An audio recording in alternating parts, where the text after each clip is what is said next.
ये मैं था जब मेरी बॉडी वेट 44 केजी था और ये मैं अब हूँ जहाँ मेरी बॉडी वेट 51 केजी है। मैंने इस अपने ट्रांसफॉर्मेशन की जर्नी में बल्किंग के 3 मेजर प्रिंसिपल्स को फॉलो किया है। अगर मैंने इन तीनों प्रिंसिपल में से किसी एक को भी स्किप किया होता तो मेरा मसल ग्रोथ एक्सपेक्टेड स्पीड से कम हो जाता। तो आप लोग इस वीडियो को पूरा देखिए और मैं वो तीनों प्रिंसिपल को आपको एक एक करके बताता हूँ। तो चलिए शुरू करते हैं हमारे पहले प्रिंसिपल से, जो कि है ट्रेनिंग। ट्रेनिंग रिलेटेड लोग सबसे बड़ी गलती ये करते हैं कि वो वेट ट्रेनिंग नहीं करते। अगर आप भी नेचुरली स्किनी है तो कार्डियो से ज्यादा हमें वेट ट्रेनिंग पर ध्यान देना चाहिए, क्योंकि वेट ट्रेनिंग एक ऐसा तरीका है जिससे हम तेजी से स्किनी टू मस्कुलर की ओर जा सकते हैं। और मैंने भी यही अप्रोच रखी थी अपने ट्रेनिंग सेशंस में। अब कई बिगनर्स को ये सवाल आते हैं कि हम कौन से वर्कआउट स्प्लिट फॉलो करें, हम वीक में कितनी दफा ट्रेन करें। तो आप लोग चिंता मत करिए, मैं आपको इन सारे सवालों का जवाब देने वाला हूँ। बेसिकली अगर आप एक बिगनर है तो मैं आपको सजेस्ट करूंगा कि आप एक ऐसा वर्कआउट स्प्लिट फॉलो करें जिसमें आप अपने बॉडी के हर एक मसल्स को वीक में 2 बार ट्रेन करें। जैसे कि हो गया पुश पुल लेग्स या फिर कोई फुल बॉडी वर्कआउट टाइप ऐसा जिसमें आप अपने मसल्स को वीक में 2 बार ट्रेन करते हो। तो ट्रेनिंग से जुड़ी एक और जरूरी बात है, अगर आप भी सिंगल मसल अ डे करते हो और आपके ट्रेनर ने भी एक दिन एक मसल ट्रेन करने को बोला है तो प्लीज आज ही इसे स्टॉप कर दें, क्योंकि ऐसे में हम पूरे वीक में अपने मसल ग्रुप को एक बार ही ट्रेन कर पाते हैं, जिससे हमारा मसल ग्रोथ की स्पीड काफी कम हो जाती है। इसीलिए मैंने वीडियो में पहले ही आपको बोला एक ऐसा वर्कआउट स्प्लिट चूज करिए जिसमें हम अपने मसल्स को वीक में 2 बार ट्रेन कर पाए। वीक में हर एक मसल ग्रुप को 2 बार ट्रेन करने से हमें एक स्टैंडर्ड रिजल्ट देखने को मिलती है। अगर आपको push pull legs workout split या कोई भी वर्कआउट स्प्लिट के बारे में जानना हो तो मुझे एक कमेंट करें और मैं उस पर भी एक सेपरेट वीडियो बना दूंगा। अब हम बात करते हैं अपने दूसरे प्रिंसिपल की, जो कि होने वाले हैं न्यूट्रिशन। बल्किंग में न्यूट्रिशन का सीधा मतलब है कैलोरी सरप्लस। सबसे पहले जाकर आप सबको अपनी मेंटेनेंस कैलोरी पता करनी होती है। मेंटेनेंस कैलोरी वो होती है जिससे हमारा वेट ना ही बढ़ता है ना ही घटता है, बिल्कुल स्टेबल रहता है।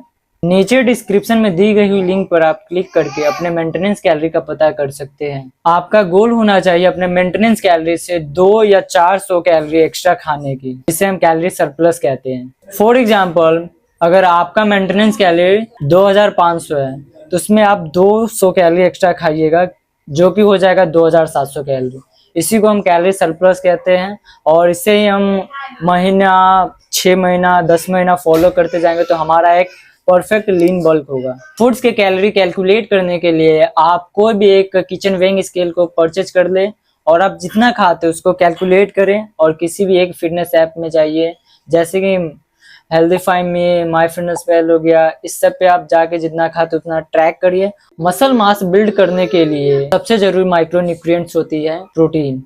अब आपके मन में एक सवाल आ रही होगी कि रोज डेली कितना ग्राम प्रोटीन लेना चाहिए। तो ये चीज भी सिंपल है। आपका बॉडी वेट मान के चलो 60 केजी है तो 60 × 2 120, तो आपका ये 120 ग्राम डेली प्रोटीन इंटेक हो गया। अगर आप लोग अपने डाइट से डेली प्रोटीन इंटेक पूरा नहीं कर पा रहे हैं तो आप एक अच्छे से ब्रांड की वे प्रोटीन की ओर भी जा सकते हैं। अगर आप ये दोनों प्रिंसिपल्स को फॉलो कर रहे हैं पर आपने लास्ट वाले को फॉलो नहीं किया तो आपका ये सारा किया धराया जैसे का तैसा हो जाएगा। सो हमारा लास्ट प्रिंसिपल है स्लीप।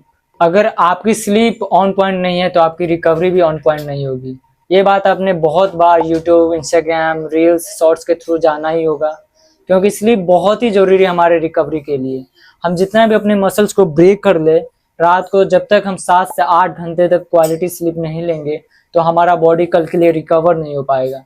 यही कारण है कि हमारा रिकवरी ऑन पॉइंट नहीं हो पाता है। इसलिए आप अपने स्लीप को टॉप प्रायोरिटी दें, क्योंकि एक जिम रैट के लिए उसका स्लीप साइकिल ये बहुत जरूरी होता है। सो ये थी हमारी तीनों प्रिंसिपल जो कि मैंने अपने ट्रांसफॉर्मेशन जर्नी में फॉलो किया था और आगे भी करूंगा। अगर आप ये तीनों प्रिंसिपल्स को ऑनेस्टी के साथ 3 से 6 महीना तक फॉलो करते हैं तो आपको अपने फिजिक में एक नोटिसेबल चेंज देखने को मिला है, जैसे मुझे अपने फिजिक में देखने को मिला था। सो आपको वर्कआउट या वर्कआउट स्प्लिट्स के बारे में कुछ भी जानना हो तो आप मुझे कमेंट कर सकते हो। तो इसी के साथ आज का वीडियो यहीं खत्म होती है।